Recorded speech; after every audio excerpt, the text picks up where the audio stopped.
pessoal, sejam bem-vindos mais uma vez ao World of Wine Podcast. Estamos aqui num episódio novo. Inscrevam-se no canal, cliquem na sinetinha do Pichoxó. Vai lá, Pichoxó. Boa. Tamo junto para você receber em casa todo o nosso conteúdo, as novidades. Semanalmente aí, pelo menos a gente tenta semanalmente, eu e o Lucão, soltar um episódio novo, alguma coisa legal para vocês aí. Né? E lembre-se também que a gente está na Rádio 365. Você encontra na maioria das plataformas de rádio web, né, na internet, e você consegue achar mais fácil entrando pelo site da rádio, que é o radio365.com.br. Só clicar, ouvir lá os nossos programas. Normalmente após as transmissões de futebol lá, que o Pichoxó tá com a equipe dele lá, afinadíssima, transmitindo os jogos principalmente e outros conteúdos a mais aí. Tá certo? Ei, Pichoxó, aí sim. Lucão, mais uma vez aí, valeu. Obrigado. Obrigado. E hoje já estamos aqui com um convidado especial, mais um, Gustavo Mesquita, nosso grande amigo aqui, delegado de polícia, formado pela PUC de São Paulo, direito na PUC de São Paulo, né? Ele hoje trabalha na assessoria, né, da Polícia Civil do Estado de São Paulo. Secretaria de Segurança Pública. Pública. Na Segurança Pública, exatamente, da Secretaria de Segurança Pública. E já foi candidato a deputado, foi presidente da Associação dos Delegados de Polícia do Estado de São Paulo, né? Também, pra gente bater um papo aí, né? Estamos passando por um momento meio turbulento aí, principalmente no litoral norte aqui, no nosso estado aqui de São Paulo, né? E vamos bater um papo descontraído aí. Agradeço muito a presença, obrigado por você ter aceitado o nosso convite, estar com a gente aqui, viu, Gustavo? Valeu, cara. Muito bem-vindo aí, Gustavo. Sei da sua correria, arrumou um tempo para vir bater um papo com a gente.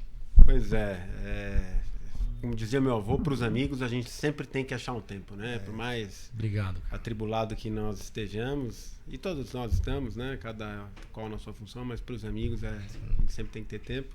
Então, para mim é uma alegria a gente estar aqui, a convite do Dr. Lucas, Dr. André, batendo esse papo aí. Vamos falar sobre segurança pública, vida pessoal, familiar, enfim, microfone aberto aí, estou à disposição.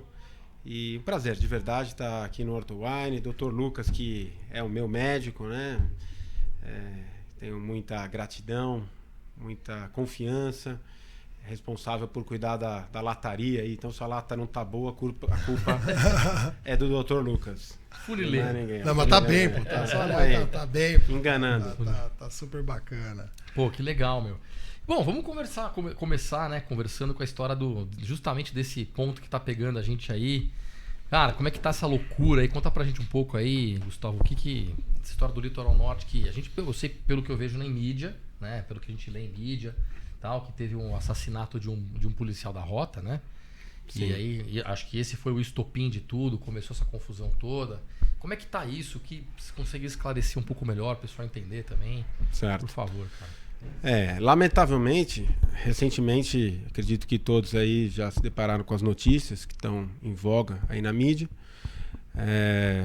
Foi executado um policial militar, o soldado Patrick Reis, da Rota, 30 anos de idade, deixando esposa, filho pequeno, covardemente executado enquanto fazia um patrulhamento na cidade do Guarujá, atingido por um tiro disparado por alguém sem qualquer aviso, de maneira covarde.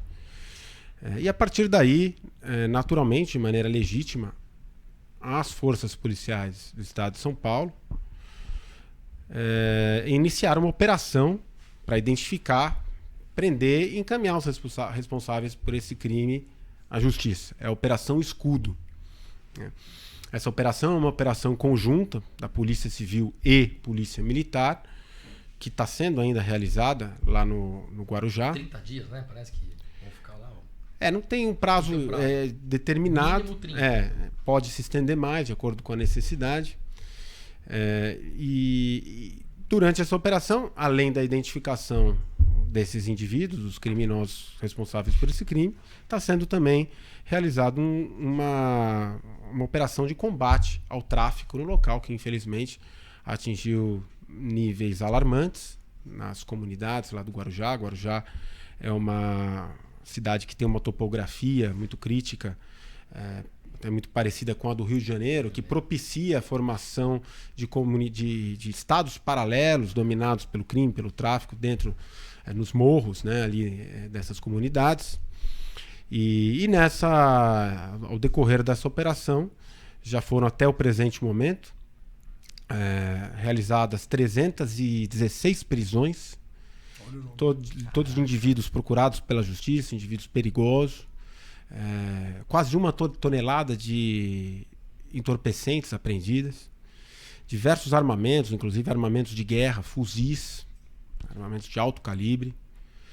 E, infelizmente, no decorrer dessas operações, alguns confrontos acabam ocorrendo, confrontos que são iniciados sempre pelo lado da criminalidade, não são desejados pela polícia, mas a polícia não vai evitar, né, se furtar a encarar de frente um confronto que é iniciado por criminosos. E ocorreram também 16 mortes do lado dos criminosos. Também uma policial militar, sexo feminino, infelizmente foi alvejada pelas costas, mais uma atitude covarde, 7 tiros de fuzil. Por um milagre de Deus está viva, está se recuperando, estado grave, mas está se recuperando. E essa é a situação atual, né? O que a gente assiste, de uma maneira muito clara, a meu ver, é que a população está apoiando muito essa ação da polícia. Porque se a gente for analisar as maiores vítimas, as pessoas que mais sofrem com o crime organizado nessas regiões, são os cidadãos e a população mais carente, os trabalhadores, que é a grande maioria das pessoas que habitam as comunidades, né? A diferença é que essas pessoas, infelizmente, estão perdendo aí sua voz, o direito de pedir socorro.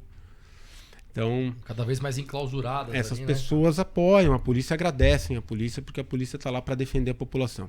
E, infelizmente, de outro lado, o que a gente observa também é parte aí da mídia, da imprensa, a gente não pode generalizar, mas infelizmente há uma parte da imprensa e também da política que pretende a todo custo criar uma narrativa de que a polícia está agindo de maneira violenta, de maneira abusiva, com excesso, para criar uma narrativa, porque o que eles querem, na verdade, é jogar a população contra a polícia. Recentemente, o próprio ministro da Justiça, Flávio Dino, aquele que justamente deveria defender as forças policiais, porque, em última análise, a polícia é a última fronteira entre a barbárie e a civilização. E a civilização é o que representa o estado de ordem, o estado de paz. Então, os policiais são agentes da paz. A grande maioria dos policiais que atuam em obediência à lei e pela aplicação da lei. Mas quando o policial militar Reis, de 30 anos, morreu, o ministro Flávio Dino não se pronunciou, nenhuma palavra de conforto à família sequer foi dada. Agora, quando diante da reação da polícia, alguns confrontos ocorrem, algumas mortes acabam ocorrendo por conta desses confrontos, ele vem e se manifesta para dizer que a ação foi desproporcional. Primeiro, ele não conhece a operação policial. Ele não conhece os detalhes da operação, da investigação. Investigação, como dito aqui, 316 presos, procurados. Isso não é à toa. A gente só chega num resultado como esse, com muita técnica, com muita investigação, inteligência. Mas ele achou o suficiente para poder condenar, para poder criticar, reprovar a ação da polícia. Mais uma vez, não deu uma palavra sobre a vida perdida do policial, mas condenou a ação da polícia para dizer que é desproporcional. Então eu fico me perguntando o que seria proporcional para uma pessoa que pensa como ele, né? Se a morte de um indivíduo, de um pai de família, que vai deixar um filho que nunca mais vai ver a cara do pai, isso não justifica uma reação legítima da polícia, isso não é proporcional. O que seria proporcional para ele? Então, infelizmente, o que a gente observa é que tem uma parte da sociedade, que eu acredito que é uma minoria, na verdade, que encara o policial como um ser humano de segunda categoria, como uma vida que não tem qualquer valor, como se a atividade policial fosse algo cuja consequência, a morte, é uma consequência natural. Como se a morte fosse uma consequência natural da atividade policial. Do trabalho. Como se o policial fosse um ser humano que é pago para viver sem qualquer dignidade e morrer sem qualquer amparo do Estado. Mas não é assim que a sociedade enxerga a polícia, e cada vez mais a gente enxerga com muita alegria, que a sociedade, a população está com a polícia. E a polícia está com e pela população. É por isso que a gente vai seguir fazendo o nosso papel. Agora, é difícil. A gente vive aí uma situação de inversão de valores, o próprio Poder Judiciário com decisões absurdas que só favorecem a criminalidade, interpretam as garantias de uma maneira absolutamente equivocada para proteger indivíduos em detrimento de toda uma coletividade, indivíduos que optam pelo caminho errado, optam pelo caminho do crime e acabam utilizando essas garantias como salvaguarda para poder praticar mais crimes. Mas, repito, a gente vai seguir cumprindo a nossa missão porque o povo está com a gente. Não, tá certo, pô, muito legal. Cara, e me fala uma coisa assim, e num modo geral, o Estado de São Paulo, você que está lá dentro da assessoria da Secretaria de Segurança Pública do Estado, como que tá a segurança do Estado num geral? Melhorou esses 6 meses? Deu uma mudada? Teve alguma coisa legal pra você contar pra gente? Falar, pô, teve uma... Vamos falar de coisa boa também, não coisa, claro. Só coisa ruim, né? Pô, o que você achou que de positivo aí que tá acontecendo que você pode passar pra galera aí? Os indicadores criminais, em quase que sua totalidade, em relação a todas as modalidades de crime, têm melhorado. Apresentaram já melhoras significativas nesses 6 meses de governo.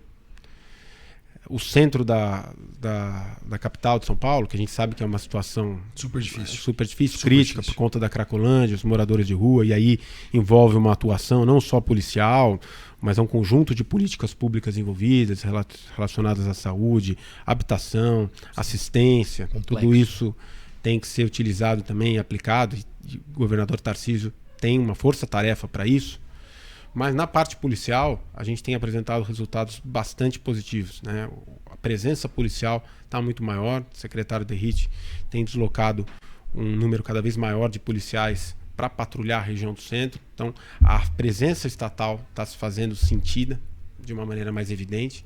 Quando o Estado se faz presente, a tendência natural é que o crime, as condutas criminosas, as condutas desviantes, até as menores, como o vandalismo, elas passam a diminuir. Isso é a teoria das janelas quebradas, aplicada lá pelo Rudolph Giuliani em Nova York nos anos 80, que foi o grande responsável por estancar a onda de criminalidade que afetava Nova York nesse período, né? E isso vem sendo aplicado, é um dos instrumentos que vem sendo aplicados aqui no Estado de São Paulo, a presença do Estado. A presença do Estado tem que estar recuperando locais que eventualmente foram perdidos durante aí esses 30 anos de governo do PSDB, dando exemplo aí das próprias comunidades, como no Guarujá e tantas outras.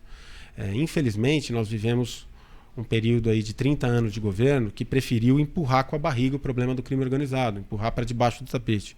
Por quê? Encarar o crime organizado, enfrentar o crime organizado, pode trazer efeitos colaterais. Você pode ter uma rebelião na cadeia, você pode ter conflitos, você pode ter mortes. Se essas mortes ocorrerem, não são desejadas pela polícia, mas muitas vezes não podem ser evitadas. E muitos governantes, por questões políticas, eleitoreiras, preferem evitar esse tipo de efeito colateral, enfrentar esse tipo de efeito colateral. E vai empurrando com a barriga. Mas vai perdendo o controle também de algumas regiões, né? Justamente. Passa por uma fase, inclusive, que o crime organizado, quando ele é hegemônico, como é aqui no estado de São Paulo, ele passa a atuar até como um pacificador, por incrível que pareça. De maneira paradoxal, o crime organizado, de maneira hegemônica, ele contribui, por exemplo, para a baixa do número de homicídios. Porque quando um homicídio ocorre dentro de uma comunidade, por exemplo, a polícia é levada para dentro da comunidade para investigar, prender o autor daquele crime. E os negócios do crime são paralisados naquele local. Então, isso é ruim para os negócios do crime. Então, a ordem é que não se pratique homicídios. Então, os homicídios caem. Isso vai gerando uma fase, uma situação, o estudo do crime organizado nos mostra isso, de acomodação. A terceira fase é a fase mais perigosa de todas, que é a fase da fusão entre o crime organizado e o poder público. Infelizmente, nós chegamos já a assistir alguns casos como esse, sabemos que existe garras do crime organizado se infiltrando aí no poder público, por exemplo, na política. Tem candidatos em municípios, no Estado, no Poder Executivo, Poder Legislativo, que são financiados pelo crime organizado, que hoje são detentores de mandato. tem detentores de cargos públicos concursados que são financiados pelo crime organizado, no Poder Judiciário, no Ministério Público, nas polícias, infelizmente. É uma situação que nós, do Poder Público, das forças de segurança, a todo custo nós procuramos evitar e coibir, mas infelizmente existe. Porque chegou nesse ponto em que a cobra cresceu, porque não se matou no ninho. Agora, ainda é possível, e é necessário, não há outra maneira. Não tem como você negociar, tolerar o crime organizado. É encarar de frente. E a resposta, diante de uma ação do crime organizado, tem que ser 10 vezes maior.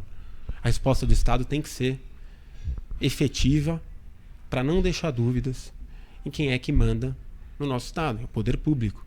É o Estado de Direito, é a democracia, é a ordem, é o respeito às leis. É nesse sentido que a gente está atuando, recuperando esses locais que foram perdidos, recuperando, trazendo a presença estatal de volta. E eu acredito realmente que a gente vai conseguir vencer essa guerra. Não é fácil, é um processo, mas envolve planejamento, envolve trabalho, envolve sobretudo coragem, que eu acredito que é o que não falta para o nosso governador, para a nossa gestão que está hoje à frente da segurança pública. Esse enfrentamento é difícil, porque é uma posição difícil você ir lá e trocar uma posição e entrar contra o crime organizado. Não é uma posição que, se for politicamente, desgasta e pode ter esses embates, né? Não tem jeito, né? Uma retomada de um território, uma retomada do poder público em cima de algum lugar vai ter um embate. E o policial hoje tem toda essa dificuldade para entrar no embate, né? Porque ele vai ser processado, ele tem uma série, ele tem mais coisa brecando ele do que dando liberdade para ele agir. E aqui Perfeito. Ninguém é a favor de excesso, mas num confronto, numa situação de confronto, numa comunidade, ou seja, onde for. Confronto desproporcional. Desproporcional. Os caras estão muito mais armados, muito mais armados. E outra coisa, esperando, né? E do outro lado, a ofensiva é muito mais dura, acredito, delegado, porque assim, o bandido ele não está lá pensando se vai tomar um processo, se vai ser julgado pela sociedade, se o filho vai julgar que ele abusou ou não. Ele está ali para muitas vezes executar o policial, como foi executado agora o Reis, como você comentou. Então é uma ação difícil. O policial tem que ter uma salvaguarda jurídica para poder agir com a força necessária. E que muitas vezes a força necessária é grande. Né? Não pode estar fraco num combate desse. Eu acredito que a melhor maneira da gente sempre tentar analisar ou julgar uma situação é a gente se colocar na pele, é tentar criar um pouco de empatia com aquilo que a gente está procurando analisar. Né? Então, eu sempre falo o seguinte, vamos tentar se colocar na pele do policial. Aqui no estado de São Paulo, um policial que já enfrenta aí todas as dificuldades que nós sabemos, a remuneração insuficiente, condições de trabalho, jornadas extenuantes de trabalho, enfim. E esse policial, ele sai todo dia de casa sem saber se vai voltar, porque a atividade policial ela é arriscada. Isso é inerente em qualquer lugar do mundo. O risco é inerente à atividade policial.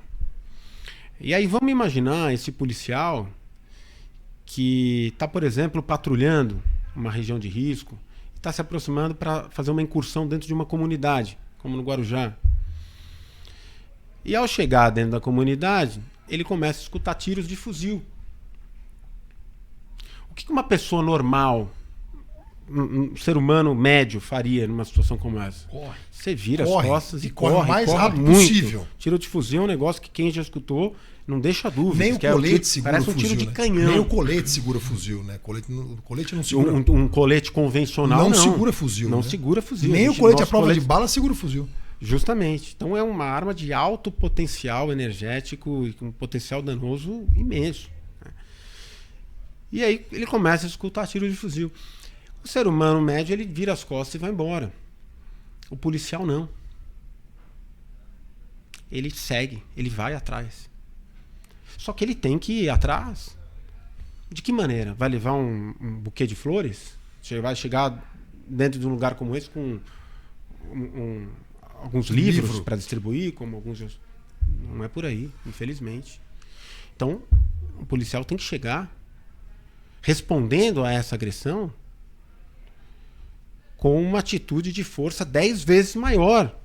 Então, se deu 10 tiros, a gente vai ter que chegar dando 100. Porque além da vida do policial que está ali envolvida, isso é acima de tudo, o maior dever do policial e de qualquer ser humano é voltar vivo para casa. A maior preocupação, voltar vivo para nossa casa para as nossas famílias, para as nossas mulheres, para os nossos filhos. E diante dessa situação, uma situação de confronto, de guerra, algumas mortes podem ocorrer. O evento morte não é desejado. Mas quando ele ocorre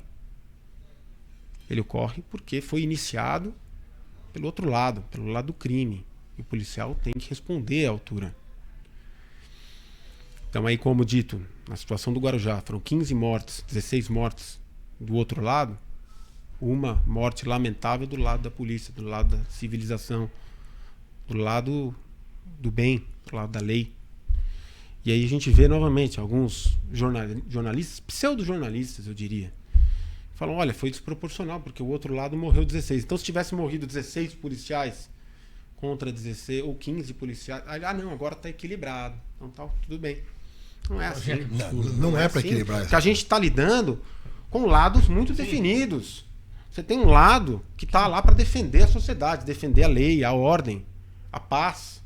E o outro lado que está praticando crimes, violando a ordem legal. Justamente o outro lado é o objetivo do seu trabalho, é combater justamente aquilo.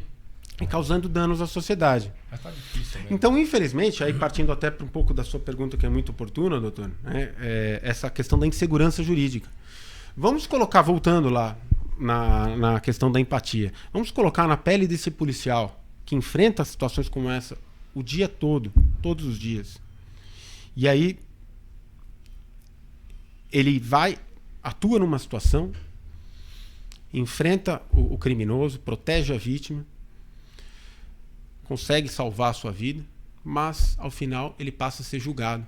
E julgado muitas vezes sem direito à defesa, porque o devido processo legal para alguns, a presunção de inocência para alguns, vale só para os criminosos, para o policial não vale, é o contrário, é presunção de culpa.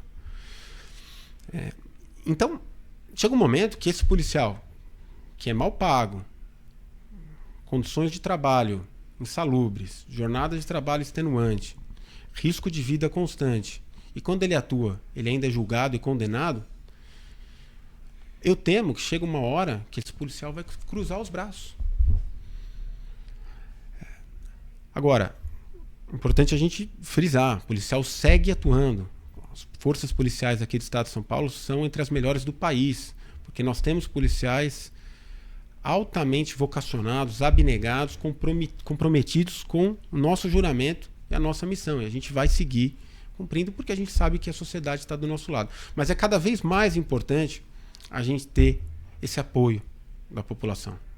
Porque esse apoio da população é que dá força realmente para o policial poder atuar, para que a gente consiga trazer leis mais duras.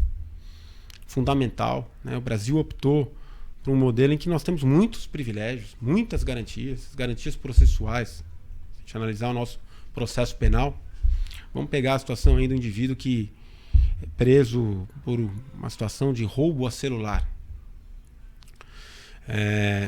Uma situação corriqueira, infelizmente. Então, aquele indivíduo é preso em flagrante, é levado para a delegacia, o delegado ratifica aquela prisão em flagrante. No dia seguinte, audiência de custódia. Chances altas de que aquele indivíduo já seja colocado em liberdade no dia seguinte. Foi realizada agora no último dia 30 de julho uma operação policial na Cracolândia. De 13 traficantes presos, 11 foram colocados na rua no dia seguinte. 11. Então, a chance desse indivíduo ser colocado na rua no dia seguinte é muito grande. Vamos supor que aquele indivíduo não saia na audiência de custódia. Pois o advogado pode entrar com diversos recursos, pedir, por exemplo, uma liberdade provisória. Essa liberdade provisória é concedida se aquele indivíduo for primário, tiver bons antecedentes. E o processo passa a se estender. Ele é condenado em primeira instância, ainda faz jus à liberdade provisória porque não houve o trânsito em julgado. Segunda, terceira, quarta instância, quantidade de instâncias que nós temos, de recursos infinitos, com um bom advogado, inclusive aí os criminosos que têm um poder aquisitivo alto, os altos criminosos, né, os cabeças do crime, contratam bons advogados. Aí, por meio de diversos processos, vão estendendo esses processos até muitas vezes a prescrição ocorrer. Quando houve o trânsito em julgado, já ocorreu a prescrição e aí a impunidade está sacramentada. Ainda no caso, se ele vier a ser condenado, ocorreu o trânsito em julgado e ele venha a ser preso, Depois você tem ainda, na execução criminal, inúmeros outros benefícios, privilégios. Você vai ter a saidinha temporária, um absurdo, né? Saidinha de Natal, de Dia dos Pais, o indivíduo mata o pai e depois sai no Dia dos Pais. Você tem a liberdade condicional, suspensão condicional, progressão de regime aberto, regime semiaberto, enfim, são inúmeras garantias, privilégios que foram criados para quem não merece. Então, o Brasil tem um conjunto de leis penais, processuais penais, altamente brandas, muito leves, né, que favorecem a criminalidade e a impunidade, infelizmente. Então, trabalhar a sociedade, cobrar leis mais duras, eleger representantes comprometidos com a causa da segurança pública, de verdade, né, que não só da boca para fora. E agora a gente também tem um problema do nosso poder judiciário. Infelizmente, temos assistido aí a diversas decisões estapafúrdias no Poder Judiciário, especialmente nas altas instâncias. Quanto mais você sobe a instância, maior o nível de ingerência política e maior a permissividade em relação a atitudes criminosas, a criminosos, inclusive criminosos de alto escalão. Nós temos assistido aí, podia citar aqui uma lista de decisões, né? Indivíduos, por exemplo, que foram recentemente um traficante de alta cúpula, Batatinha. Batatinha foi preso em uma abordagem policial militar, 4 quilos de cocaína foram encontradas com ele. Depois um bom advogado entrou, elaborou uma tese de que aquela abordagem tinha sido indevida porque não tinha sido considerada ali a fundada suspeita que autoriza a abordagem. 6ª turma do STJ, salvo engano, concordou com essa tese e considerou a prisão ilegal, colocou o indivíduo como esse na rua. Com 4 quilos. Então veja, é a interpretação de garantias de uma maneira completamente distorcida, uma maneira que favorece a criminalidade, favorece indivíduos que escolhem o caminho do crime em detrimento de toda uma coletividade que escolhe o caminho da lei. Então isso é muito preocupante, né? Esse caminho que a gente está trilhando.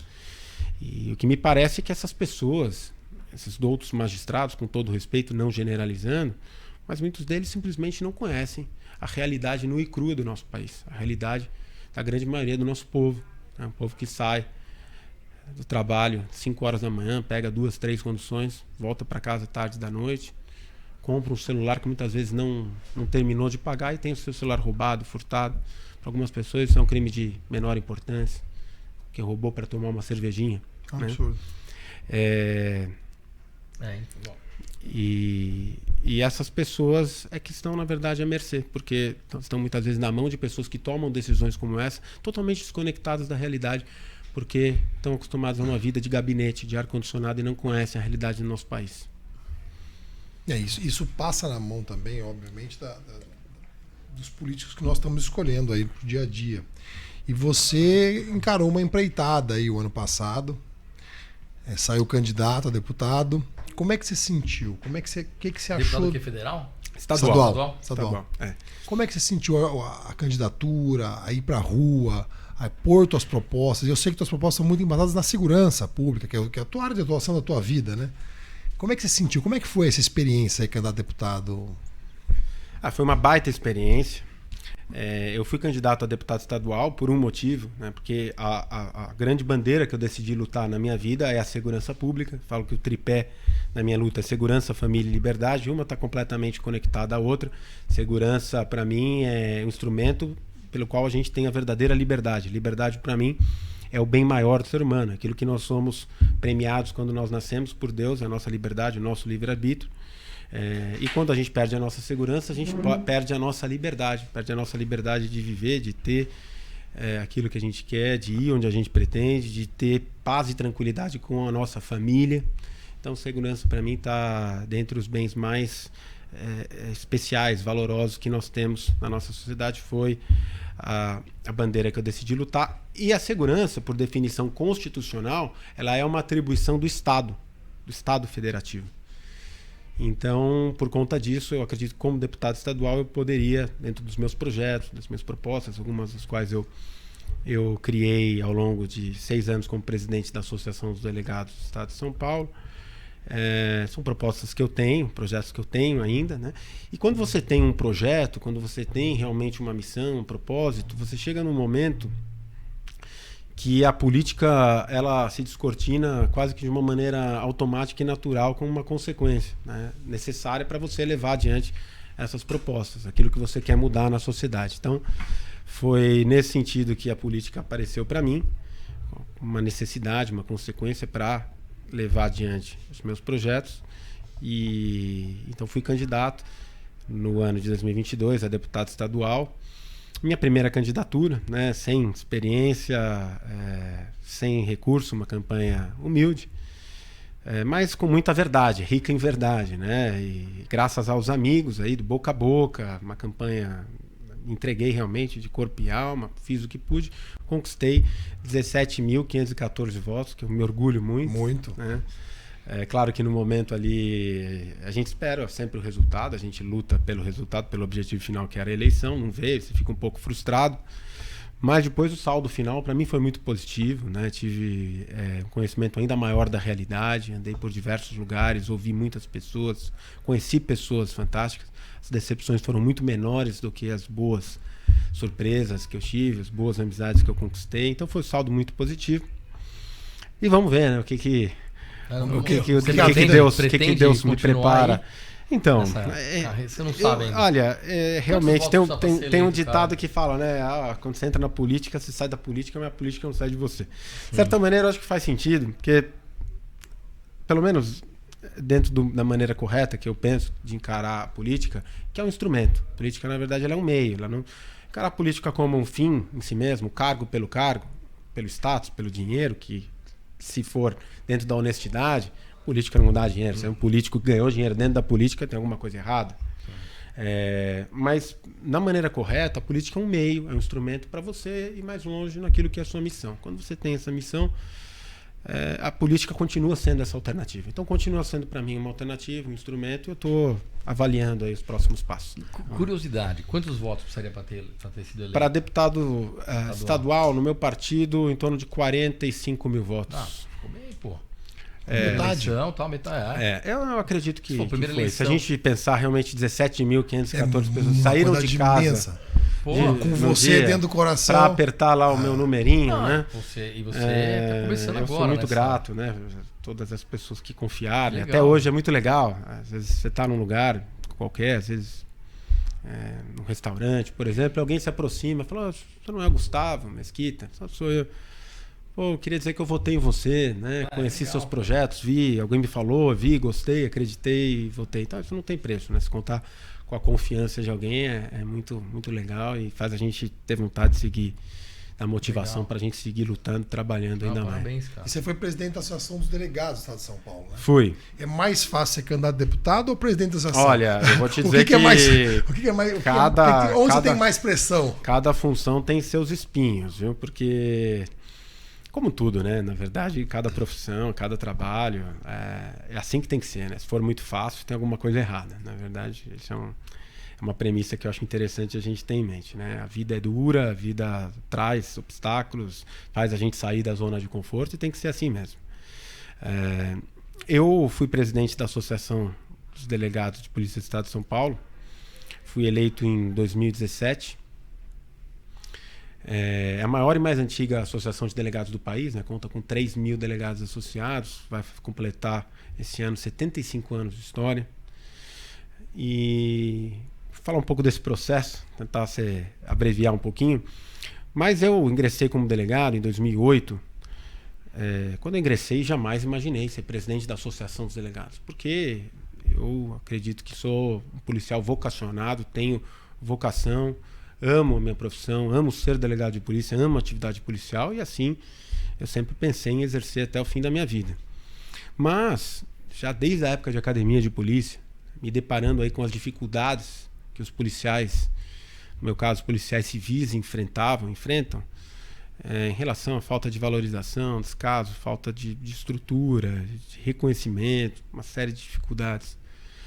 E sentindo essas dificuldades na pele, eu sempre tive comigo que se a gente está inconformado, insatisfeito com uma situação, a gente tem que sair do campo da reclamação para a ação. reclamar, a gente pode se abraçar aqui, chorar, mas não vai adiantar em nada se a gente não fizer alguma coisa para mudar. Então eu sempre me vi na obrigação de fazer. Então, desde a academia de polícia, sempre participei de todos os movimentos, manifestações, reivindicações. Gostei de uma encrenca, né? De uma briga, no bom sentido. Lógico. E aí, nessa trajetória, você acaba se aproximando de algumas pessoas que também gostam de encrenca, né? Que tem esse mesmo brio, essa mesma veia de lutar, de reivindicar. E aí eu passei por diversos departamentos, fiquei um período no plantão, fui pro DHPP, divisão de sequestro. Mas em determinado momento esse grupo chegou e falou: Gustavo, a gente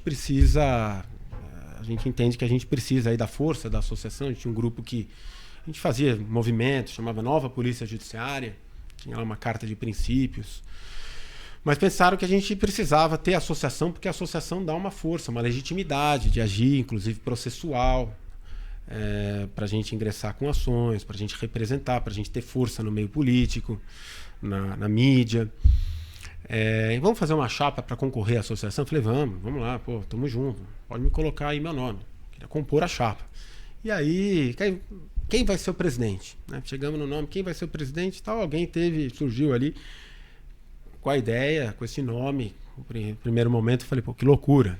Falou, pô, Gustavo, acho que pode ser um bom nome aí para nós e tal. Eu falei, não, imagina, tem cabimento, não vou ser presidente da associação, você tem que se afastar das funções, não vou e tal. Enfim, aí um fala, outro fala, você começa a refletir, pede a Deus para iluminar. Em determinado momento eu acabei aceitando, e aí a gente foi eleito em 2017. Em 2020 fomos reeleitos, o mandato são 3 anos, fui reeleito com 75% dos votos, para mim uma honra imensa, né? Representou ali a aprovação do meu mandato, da sua categoria toda, todos os colegas, do nosso trabalho. E foi um período de muita luta, muito trabalho. Sempre fiz questão de manter a minha independência, falar aquilo que eu penso, aquilo que eu defendo, defender a valorização dos policiais, o respeito à polícia, não só porque a polícia merece, mas porque acredito que valorizar a polícia é contribuir para uma segurança, para uma sociedade mais justa. Sempre muito compromisso em relação a esse interesse público. E aí, ao final do ano passado, após a minha candidatura, apoiei, inclusive, aí está passando o nosso secretário. O Alpatino? Aí tá... Quem é o Alpatino ali no meio? O Alpatino é o Dr. Nico. É o Dr. Nico, nosso secretário executivo, né? Eu nem sabia. Delegado de polícia célebre aí, um ícone. À direita, nosso delegado-geral, Dr. Arthur Jean, ao centro, nosso secretário Guilherme Derrite, né? E eu Eu não sabia que o Nico parecia o Alpatino, cara. Eu escuto ele falar na rádio às vezes, escuto não sei o quê. Realmente tá aparecendo. Não tá nessa foto? É verdade. É verdade. E aí, por conta do convite, né, do secretário Derrite, secretário executivo Dr. Nico, me fizeram esse convite para compor aí a equipe da Secretaria de Segurança, e eu achei que era o momento de aceitar esse desafio, porque acredito nesse governo, acredito no governador Tarcísio, apoiei durante a eleição. Pela primeira vez a gente tem um governo do Estado de São Paulo que eu acredito, não só em relação à segurança, mas às outras áreas. E penso que também é importante, né, você estar só numa situação de crítica, talvez às vezes mais cômodo até, mas você também aceitar fazer parte de um governo para construir, e aí também se expor, né, correr o risco de ser criticado, também, e faz parte, claro. Né? Quem não está preparado para ouvir críticas não deve entrar para a política, né? Porque político, na minha opinião, não foi feito para ser bajulado. Ao contrário, político é para ser cobrado, político não tem que ser idolatrado.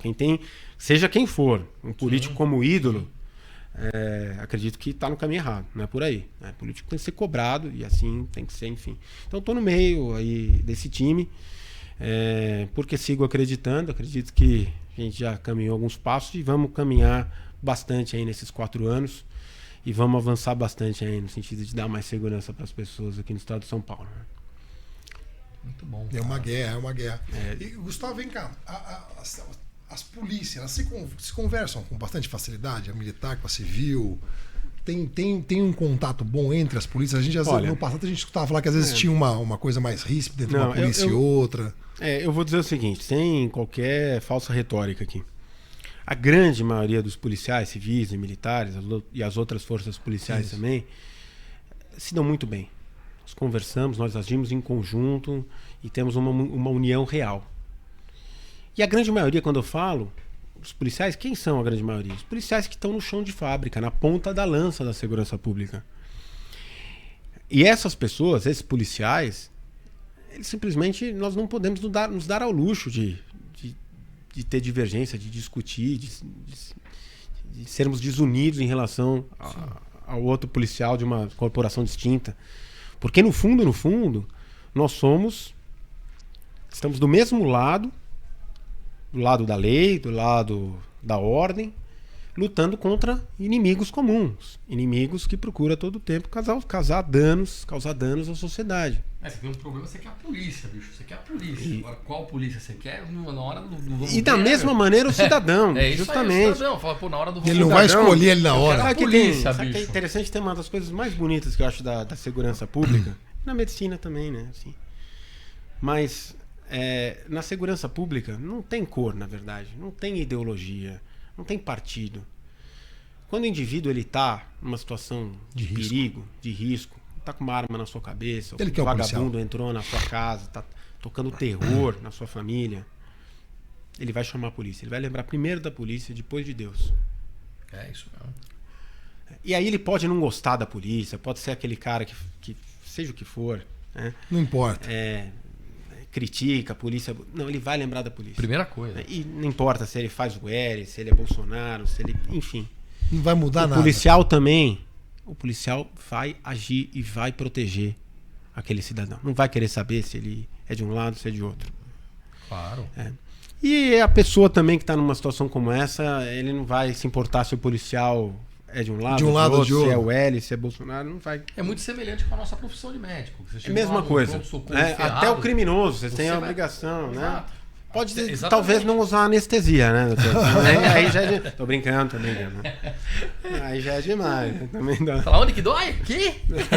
Mas tenho certeza que vão cumprir o que tem e vão fazer o que tem que ser feito, né? Porque é a nossa missão, a nossa... É muito semelhante, a gente tem que atender todo mundo igual e também sem nada. E as pessoas que chegam lá também... O cara tem cara que critica. Você acha que ela não critica médico? Pô, tem um monte de cara que critica médico, cara, também. É duro. Sim. Não, mas é o que ele falou. O exemplo ele falou é verdade. Você está na sua casa, você escuta tem alguém na sala da sua casa, está no seu quarto. Fechou. Você quer um policial agora na sua casa, rápido, o mais rápido possível. Para lá, né? Deu um pisca-cheque. Você quer que tenha o teletransporte, que você fecha o olho e abre 5 policiais do seu lado. Toda a ideologia, lacração, narrativa, ela termina na hora que o cidadão tá com uma arma apontada para a cabeça dele. Tem alguém que não sabe o número da polícia. Aí... Nos Estados Unidos. Não sabe da casa do telefone da mãe, esqueceu já. Tá gravado no celular, mas da polícia sabe decor e salteado.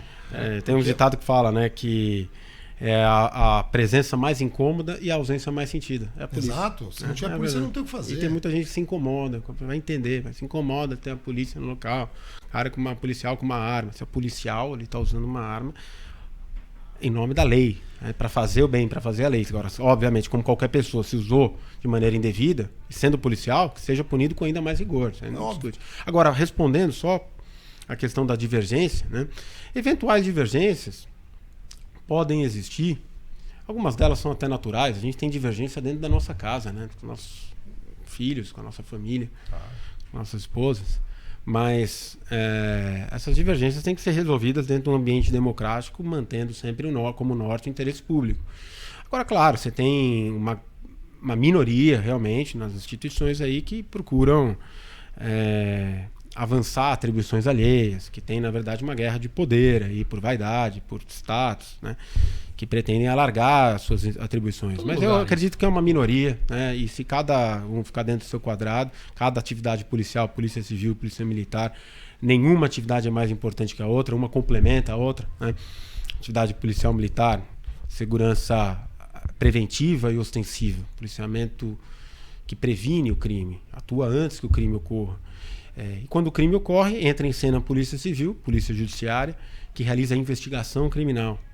A investigação, a elucidação daquele fato criminoso, identificação dos autores, encaminhamento desses autores para a justiça, para a sua devida responsabilização penal. Então é isso. Se cada um fizer a sua parte, é melhor para todo mundo e principalmente para a sociedade. É uma engrenagem, uma complementa a outra. Perfeito. todos vão trabalhando bem. Perfeito.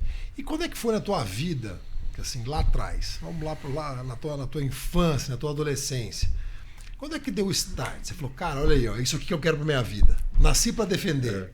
Que horas que foi? Porque todo mundo lá, é médico, é bombeiro. Que horas você falou, não, é policial e eu vou virar policial? Então, Quando é que deu isso esse é legal, start né? na tua vida? É legal, porque para mim foi todo um processo, assim. Eu, quando criança, jovem, eu sempre tive muita admiração pela atividade policial, né? Desde pequenininho, eu pedi pro meu pai, eu lembro uma época, um kitzinho de xerife. Vinha na época, hoje seria politicamente incorreto. Vinha uma Pode, estrelinha, vinha uma né? estrelinha. Eu tive. Não lembro. Um arminho, Uma um estrelinha, coldre, um arminho, um coldre, coldre e uma algeminha. Tinha um coletinho assim uma também. algema. E uma algeminha. Uma isso algeminha, mesmo. isso aí, Tinha esse, aí eu pedi, eu meu pai tive esse comprou e kit. tal. E aí eu cismei, eu usava aquela estrelinha do xerife todo dia. Saía de casa com aquela estrelinha e tal. E depois até, é curioso, né? Porque o xerife é muito relacionado, a figura do xerife com a do delegado aqui no nosso país, né? Cada sistema tem aí suas nomenclaturas, mas grosso modo você podia fazer uma comparação, o xerife e o delegado.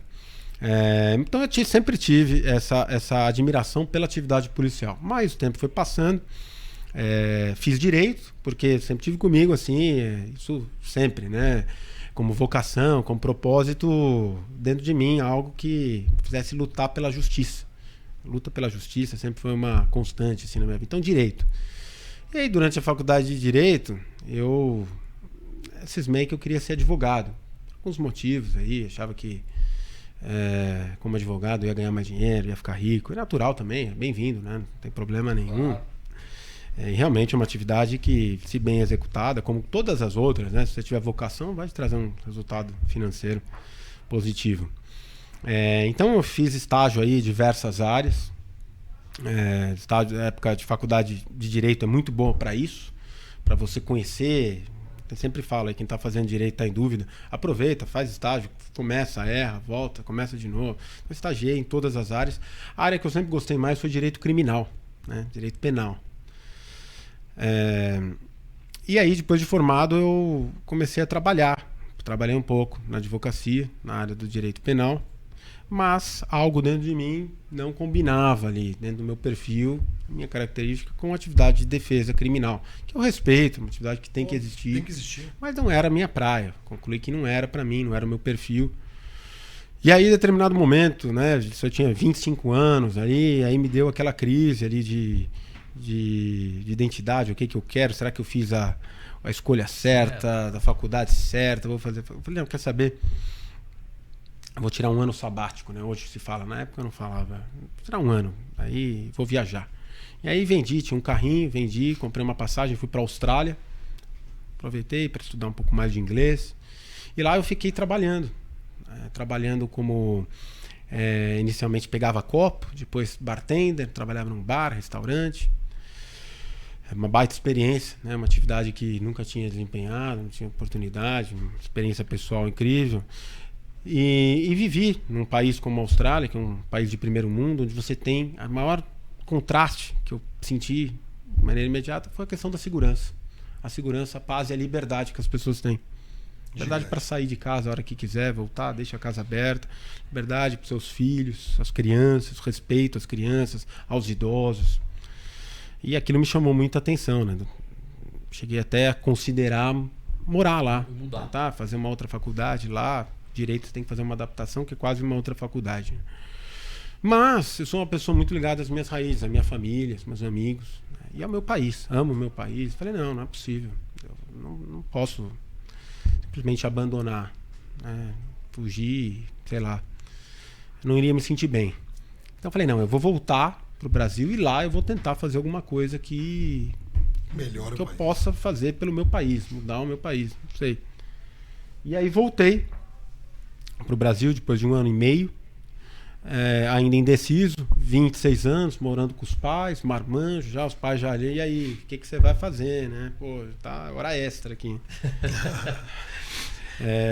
E aí um dia meu pai chegou da rua e pegou um panfletinho de um cursinho, estava inaugurando lá em Guarulhos, minha cidade, para delegado federal na época. Eu olhei para aquilo e naquele momento me deu um insight que não sei explicar porquê, mas falei, é isso que eu quero fazer. Aí dizem que tem um panfleto que meu pai recebeu num farol. Aí, lembra da teoria lá do efeito borboleta, Sim. né? Que uma batida de uma borboleta é capaz de causar uma repercussão do outro lado do mundo que muda a vida de uma série de pessoas. Sim. Mas foi isso que aconteceu. E aí dizem que tem 2 dias mais importantes na vida de um homem, do ser humano. É o dia que ele nasce e o dia que ele descobre por que ele nasceu. De alguma maneira, naquele momento eu descobri por que eu tinha nascido, eu sabia que era aquilo que eu queria fazer, estabeleci aquilo como objetivo, me matriculei no cursinho e aí me internei. Tive a oportunidade de ter algum apoio, tinha um dinheirinho guardado e pude me dedicar integralmente ali aos estudos. Estudava dia e noite, varava a madrugada estudando. É uma obsessão para mim, realmente estudei muito durante um ano. E após um ano eu comecei a prestar alguns concursos, bater na trave, passar em alguns, prestava tudo que aparecia pela frente para ir treinando. Passei como delegado em Santa Catarina, mas fiquei lá na lista de espera. Depois logo em seguida veio o concurso aqui em São Paulo, passei aqui em São Paulo. Depois fui chamado lá para Santa Catarina, mas fiquei aqui em São Paulo, onde está minha família, minhas raízes. E a partir daí se tornou de fato uma missão. Me apaixonei pela carreira e tenho certeza hoje que é a carreira que eu nasci para exercer e que eu quero exercer até o fim da minha vida, ser delegado de polícia. E quem está começando, passou num concurso, você escolhe onde trabalha, escolhem por você? Como é que funciona o começo da carreira de um delegado? Para quem às vezes está assistindo e falou, pô, eu quero seguir a mesma carreira que o Gustavo. Como é que é o começo ali? Passou. Você fica... Alguém te ajuda no começo? Você tem tutoriado? Falar sobre isso. O policial civil, não só o delegado de polícia, assim que ele passa, ele é nomeado, toma posse, ele é designado para a academia de polícia. É o curso de formação na academia de polícia. Agora vamos trazer para o delegado. No meu caso, por exemplo, foi um curso de formação que durou 11 meses. Foi um dos mais longos de todos os tempos. Quase um ano de curso de formação. E ali você tem aulas teóricas, aulas práticas. Então você aprende a atirar, tem curso de armamento e tiro, sobrevivência policial, conduta policial, abordagem policial, investigação criminal, criminologia, gestão de recursos, porque o delegado de polícia também, por definição legal, além de chefe da investigação criminal, de presidente do inquérito policial, ele também realiza uma atividade de gestão, de chefia, de coordenação, de direção da polícia judiciária. Então é importante que o delegado de polícia tenha também noções de gestão, que em alguns casos ele é designado para fazer isso especificamente, gestão de recursos materiais e humanos. Então você tem também esse tipo de matéria. Ao final você vai para o estágio nas delegacias, aí já em contato com a realidade. E aí, na minha academia de polícia, e até hoje é assim, é feita uma classificação dentro da academia, porque cada matéria tem uma prova que você faz ao final. Nota. E, de acordo com a classificação, reúnem-se todos, são ali distribuídas as vagas, são expostas as vagas que você tem nas delegacias. Início de carreira, todo delegado, todo policial civil vai para plantão, que é muito parecido com a medicina, tem várias analogias, né? Seria residência, né? Onde você vai ser generalista, você vai tratar ali o que entrar, né? O que entrar dentro do plantão, você não escolhe, você tem que resolver. E aí quem é mais bem colocado vai escolhendo assim sucessivamente, né? Até o último que fica lá num fundão, que às vezes é até melhor ficar num fundão, começar a carreira ali, porque tem suas vantagens também. Fundão que a gente fala é as periferias, né? Mas lá muitas vezes você tem oportunidade de fazer até mais pelo povo, mais pelas pessoas, as pessoas que te respeitam mais. É interessante isso. Às vezes tem mais falta. Apesar de ter mais trabalho, ser mais atribulado, mas tem suas vantagens também. Enfim. E aí você passa um período no plantão. Alguns até por opção escolhem ficar boa parte da sua carreira no plantão, mas eu entendo que o plantão é necessário porque é o período justamente da clínica geral, O plantão ali é o momento da delegacia. tua experiência Assim prática, como o hospital tua experiência é uma na prática, repartição né? pública. É a o prática. pronto-socorro. É o nosso pronto-socorro. É a calejada. É a Cada calejada. não sabe se vai chegar um infartado, um AVCzado, um tiro. A única certeza que você tem é que ninguém vai chegar lá para trazer um presente, para te dar uma. Chocolatinho você não vai ganhar lá. É só Não. trolha, Não. só As trolha. pessoas estão lá buscando uma solução para suas aflições. E só Realidade problema. é essa, só É pra dar problemas. aquela, é pra dar aquela calejada. Mas é importantíssimo, porque você claro. tem ali a oportunidade de lidar com a realidade, muitas vezes você percebe que tudo que as pessoas precisam, às vezes, é uma mera orientação, é um ouvido, às vezes. Você consegue ali dirimir conflitos, sem precisar levar isso, adiantar, esticar para um âmbito policial, criminal, que às vezes não é o que resolve. Né? Então você consegue ter uma vivência profissional, pessoal muito grande de realidade no plantão policial. No meu caso, eu passei 7 anos nos plantões, especialmente ali na Zona Leste. Trabalhei Tatuapé, Penha, Vila Carrão, Vila Formosa, Moca, Belenzinho. Peguei toda essa área, tua área. Trabalha Eu tenho um consultório lá também. Ah, Eu legal. moro aqui em Moel. Eu tenho muito carinho ali porque foi o lugar onde eu exerci boa parte aí da minha vida minha vida profissional. toda eu tô lá, Né? meu Aprendi pai muito. tá lá, 50 E ali, durante esse período, tive uma seccional que é a doutora Elizabeth Sato, também muito conhecida, vocês conhecem, uma delegada de polícia muito competente, brilhante. Ela foi seccional, me conheceu, gostou do meu trabalho, depois ela foi designada para ser diretora do DHPP e me convidou para ir. E aí eu fui. Aceitei o convite, fui para o DHPP, fiquei um período no DHPP, no GEACRIM, atendendo locais de crime de homicídio. E aí depois fui designado para a divisão antissequestro, que à época fazia parte do DHPP, que é o Departamento de Homicídios e Proteção à Pessoa. E aí na divisão antissequestro eu fiquei por quase 4 anos, né? Fui designado especificamente para a Delegacia de Repressão a Sequestros Relâmpago, que é a extorsão qualificada pela restrição de liberdade, um crime específico. Que é aquele crime, o sequestro relâmpago, que todos sabem. Quando eu cheguei em 2013, era um crime que mais assolava aqui a capital. Se todos se recordarem e puxarem pela memória, Pô, lembro bem. era um crime que todo desesperador. mundo tinha Lembro medo, bem. porque ou você já tinha sido vítima, ou um amigo, familiar próximo já tinha sido vítima desse crime. Né? E aí, por meio de muito trabalho, investigação criminal, identificação das quadrilhas, prisão das quadrilhas, dos líderes, a gente foi limpando, né? E aí esse crime começou a reduzir. E isso é muito interessante. Você vê aí o potencial, e foi muito gratificante, falo sempre que foi o período mais gratificante para mim como policial, porque tanto na atuação, na linha de frente, na atividade, muito gratificante você, por exemplo, libertar uma vítima que está em poder de um criminoso, né?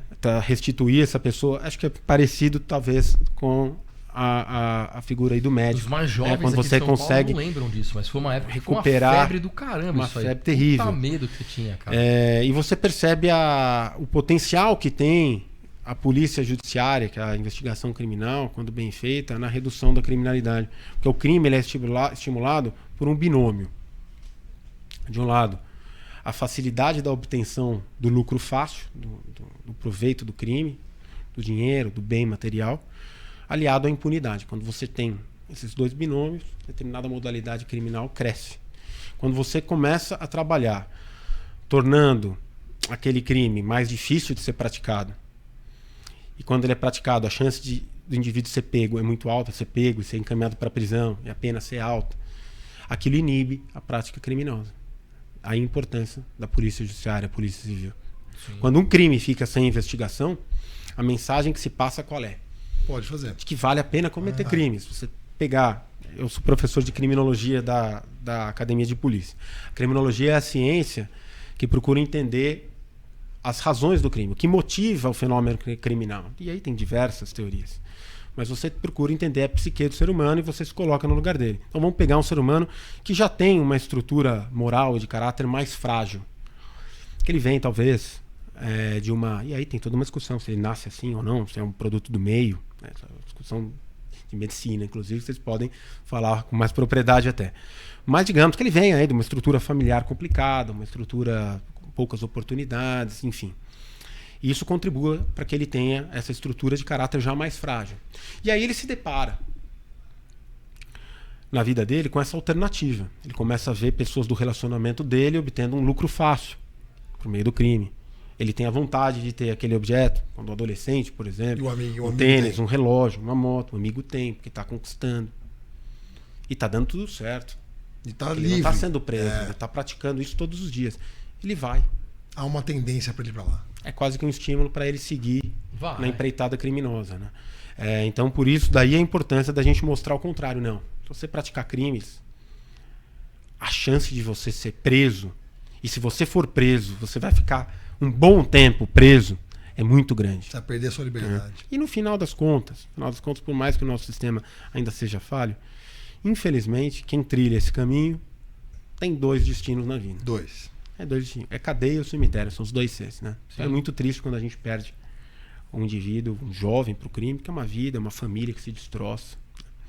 Por isso que a gente tem que trabalhar muito na questão da impunidade, vencer esse império da impunidade que infelizmente a gente está enfrentando no país, com leis mais severas, investigação criminal, punição, para que as pessoas entendam de que esse não é um caminho viável, não vale a pena praticar crime, porque o único caminho é o caminho mais difícil, é o caminho do trabalho, é o caminho do sacrifício, mas é o único que vale a pena. A estrutura toda tem que melhorar, né? A oportunidade, como você falou, as escolas, né? A pessoa ter acesso à educação boa, de qualidade, tudo isso para dificultar ela passar pela cabeça de ir para o crime. Mas tem que ter a resposta também de que se for para o crime, vai ser muito ruim o desfecho. Justamente. Né? Então ele tem que enxergar, lá vai ser muito ruim para mim, o desfecho é ruim. Pode curtir um tempinho, mas olha, mas é isso. Um deu errado, outro deu errado, outro deu errado, e aqui eu tenho uma oportunidade para crescer pelo esforço. E eu, particularmente, eu acredito que a gente tem que combater muito a relativização. Né? Hoje a gente tem uma tendência aí de algumas alas da sociedade que querem relativizar o crime. Então, você quer considerar sempre que o criminoso é um produto da sociedade, é uma vítima da sociedade, né? Seja um criminoso de um crime patrimonial, então ele roubou porque ele não teve condições. Ora, quantos indivíduos, quantas pessoas dentro que nascem com condições dificílimas, sem oportunidades, e por meio do trabalho, por meio do esforço, por meio do caráter, do respeito à honra, eles chegam lá. Constrói a sua vida. Esse aqui é um caminho mais longo, um caminho mais difícil. Mas é possível. Claro que a gente tem que aumentar o grau de oportunidades para as pessoas. Sim, tudo, sem com dúvida. certeza, a educação. Mas tem que punir quem está no caminho. Mas quem está no caminho errado faz porque é produto do seu livre-arbítrio. Resolveu fazer. No final das contas, resolveu o ir pro caminho livre-arbítrio, errado. o livre-arbítrio é o que determina. Né? Da mesma maneira, crimes sexuais, por exemplo, estupro, pedofilia. Opa. Boa noite. Obrigado. Opa, não sabia que ia ter tem uma apresentaçãozinha aqui, dá um momento merchan do restaurante. Muito bom.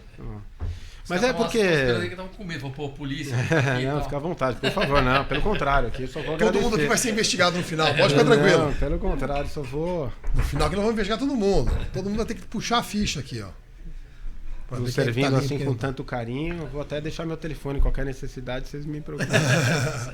A gente faz um momento aqui do restaurante para apresentar um prato no meio do podcast. Então é um merchanzinho nosso aqui.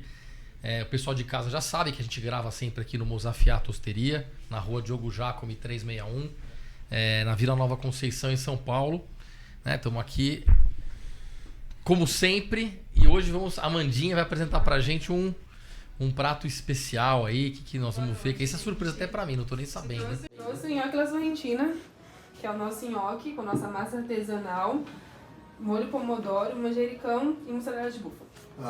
Muito nhoque. Prato super leve. Sorrentina. Não tem como ser ruim isso. Não. Obrigado. Obrigado. Como sugestão para harmonizar com esse prato, eu escolhi o vinho da produtora Planeta. É da região da Sicília, é Nero d'Avola, uma uva bem fácil, misturado com Cabernet Sauvignon e Merlot, trazendo um tanino bem maduro, um corpo médio, harmoniza bastante com o nosso nhoque. Obrigado. E qual o preço? Esse aqui está na faixa de 299. Isso aqui porque a gente tem a parceria com a Gran Cru. Boa. Que é preço da loja, né? Preço da loja, exatamente. Aí, vou pedir pro Dr. Gustavo hoje mandar cancelar o bafômetro, a Blitz aqui pra nós. Tô brincando. Não, tô brincadeira, cara. Tudo muito legal. O boletim de ocorrência pode ser cancelado depois que é feito? Não, o boletim de ocorrência, uma vez feito, ele fica para sempre nos registros da Polícia Civil, que são registros internos. Eles não são públicos. Então eles não são publicizados, porque alguns deles guardam informações sigilosas, muitas vezes, porque, vamos pensar, o boletim de ocorrência é uma declaração unilateral. Sim. Então, não necessariamente aquilo que está lá representa a verdade. O boletim de ocorrência ele é um instrumento que pode deflagrar uma investigação policial que é consubstanciada pela instauração de um inquérito policial, um instrumento formal que significa que representa a investigação criminal, né? Então, tudo que está ali no boletim de ocorrência precisa ser averiguado. Muitas vezes são coisas que podem ser infamantes para as pessoas e por isso não podem ser divulgadas, porque às vezes são declarações que não correspondem com a verdade, né? Então... Mas a pessoa fez, não pode se arrepender. Não. Bom, a gente está falando de duas coisas distintas, talvez. Você está falando de vamos dizer, uma notícia crimes.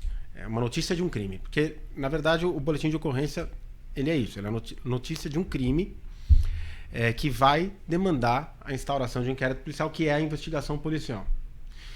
Aí, existem determinados crimes que são de ação penal pública incondicionada e outros que são de ação penal pública condicionada à representação ou de ação privada.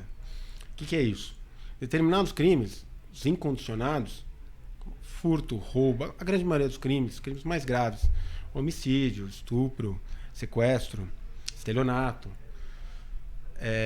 todos esses são crimes que são crimes patrimoniais. A maioria deles não depende da representação da vítima, ou seja, o interesse de punir é do Estado. Então, uma vez iniciado, você deu essa queixa, é como se o Estado falasse: agora o interesse é meu. Agora que você vai não resolver depende de você. Não depende mais. Acho que é isso que você queria perguntar. Alguns crimes. É para um amigo dele que está perguntando. É para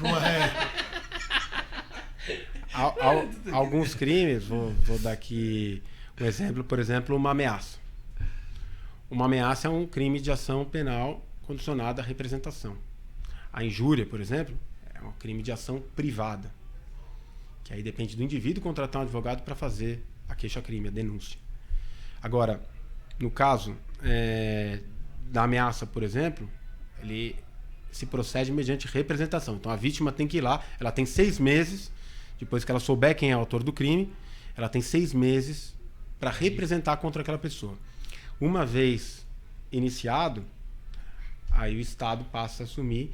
Pode haver determinados crimes, pode haver direito à retratação. A pessoa pode tirar a representação.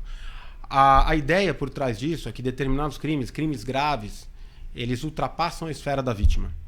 Eles causam dano não somente à vítima, eles causam dano. Aquele indivíduo é um indivíduo potencialmente danoso ao Estado. Então, portanto, o interesse de punir é do Estado.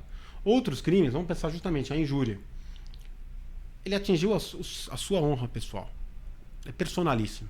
Então, muitas vezes, o Estado se colocar na posição da vítima para punir aquele crime, é o Estado querendo ser mais vítima do que a própria vítima. Às vezes, a própria vítima vai ter ali um constrangimento em expor aquela situação que não interessa. Então, cabe à vítima proceder à representação ou à queixa.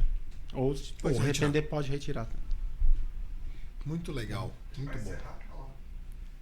Olha lá. Aqui já com o doutor aí, graças ao doutor, tá vendo? Aí, tá bem, pô. A gente coloquei esse filtro aí, é legal. Depois eu passo. Isso aqui não precisa nem no Dr. Lucas. Você coloca Tá o bem, filtro pô. sem estresse, sem. O cara super preocupado com a saúde, pô. Não, mas realmente pra mim é uma terapia, né? Atividade física, o esporte, eu sou fã realmente. Faço esporte todo dia, treino 6 horas da manhã, porque pra mim é uma terapia mais que física, é mental. É fundamental, é um momento ali que realmente quase que eu medito, né? Reflito sobre tudo, eu comigo mesmo. E o resultado também é positivo, né? Até muito mais do que o estético, mais importante é a nossa saúde. Qualidade de vida. Especialmente quando a gente vai dobrando ali, né? O cabo, 40 anos. Eu sinto exatamente, faço uma analogia, doutor. Nós estamos dobrando outro cabo já. Não, mas eu faço uma analogia que é assim, né? Quando a gente é jovem, a gente está subindo a escada rolante está subindo junto. Está no mesmo sentido e está subindo a todo vapor, né? E aí o tempo vai passando, a idade vem chegando, a escada começa a ficar mais devagar. Você continua subindo, a escada está subindo, né? Por volta dos 40, 45 anos, não sei, a escada para. Você continua subindo. Determinado momento, a escada começa a descer. Você quer continuar subindo. E não vai. Fica cada vez mais difícil, mas a gente é teimoso, né? A gente, Teimoso, a gente graças bate ao até que Dr. dá. Lucas, a gente vai contrariando aí. Até o de todas ideia vai as... subindo, né? Até dela vamos subir um pouco, pelo menos Contrariando. lá em cima, não vamos descer. Vamos até o fim. Muito até onde legal. der. Muito bom, cara. Obrigado, viu, cara? Poxa, Obrigado, eu que puta agradeço, papo top, de cara. verdade, Valeu. um baita prazer, né? 2 profissionais Obrigado, que eu admiro tanto, profissionais que depois se tornam amigos. Com certeza. Para mim é uma alegria de verdade muito grande, uma honra estar aqui. Estou sempre à disposição. Não, a gente que agradece aí. Gustavo, sabe? que mais gente séria, que mais gente quem te conhece, como eu te conheço há muito tempo, que lute aí pela segurança pública. Nós dependemos de vocês, entendeu? Que muito moleque aí escute essa história e fala, meu, vou para a carreira policial, é uma carreira brilhante, bonita. E nós defendemos sim, tá? Tem que ter a polícia. Estamos sempre do lado. Não existe paz, não existe liberdade, não existe sociedade se não tem os mecanismos reguladores da sociedade. A gente só tem a Vocês agradecer nos o trabalho que defendem, vocês fazem, né? Vocês estão colocando o peito de vocês para defender o nosso. Então, obrigado aí, continua Eu essa luta agradeço, sua aí. agradeço esse apoio da sociedade em geral, é muito importante para nós, a gente está junto. A Claro. polícia está com o povo está com a polícia e a gente vai seguir cada vez mais unido. Né? Quero deixar uma última mensagem, você falou aí do jovem, talvez olhe eu falando alguma coisa, se identifique e queira trilhar esse caminho, seja na polícia, mas o caminho do trabalho, o caminho do respeito, da honra, aquele caminho que gera orgulho dos nossos pais, dos nossos filhos, dos nossos amigos, é isso que vale. Né? O maior patrimônio que a gente tem na vida é a honra. E muitas vezes as pessoas vão nos perguntar, mas será que a gente vai conseguir mudar o país do jeito que está, a nossa realidade da situação que a gente vê? Será que a gente vai ver uma melhora? Olha, sinceramente, eu não sei. Eu acredito que sim, porque eu sou muito otimista. Eu faço fé que um dia eu vou conseguir ver um país melhor. Mas ainda que eu não veja, eu gosto muito daquele ditado árabe. E diz que o indivíduo estava passando e viu um senhorzinho muito idoso plantando tâmaras. E aí, as tâmaras, que uma árvore que demora mais de 100 anos para começar a dar frutos. Né? Poxa, mas você está plantando tâmaras, você não vai ver o resultado disso. Você não vai ver nem essa árvore crescer. E o senhor respondeu, falou, não, mas alguém vai ver. Alguém vai ver. E eu acredito nisso. Né? Aquele que planta tâmaras não vai, talvez, colhê-las, mas alguém vai colher. É para isso que a gente vai seguir trabalhando. Alguém tem que plantar. É isso aí. Muito bom. Obrigado, viu, cara? Obrigado. Gustavão, mesmo. muito bom ter Valeu. você aqui. Uma honra. Eu que agradeço, é bom demais. Bom, Zé, Valeu, velho, mais uma vez. Tamo Obrigadaço. maravilha. Aí. Valeu, vamos comer agora aqui, bater um rango. Aí Pichoxó sim. também, Pichoxó tá Ninguém com é de fome. ferro, ó. né? Pichoxó tá com fome. Deixa eu tá com Boa. fome. É isso aí, brigadão, viu, gente? Obrigado pessoal de a todos. casa aí, um Deixa aí, abração. Obrigado. Só para finalizar, Claro. realmente, minha rede social para quem quiser Pô, me seguir. claro, Boa. claro. Já colocou? Ah, então nem, mas É que ele coloca é, no o final. arroba delegado Gustavo 01. Aqui, ó. Esse aqui, ó. Arroba Quem quiser delegado. acompanhar um pouquinho o meu trabalho no Instagram, arroba delegado Gustavo 01, Facebook delegado Gustavo Mesquita, TikTok, onde tem lá as minhas dancinhas, não percam, Delta Gustavo 01 também no Twitter. É sempre uma Fechou, alegria aí. Fechou. Muito contar com o legal. apoio de todos. Legal. Gente, um abraço Até a aí, ó. próxima. Tamo Até. junto.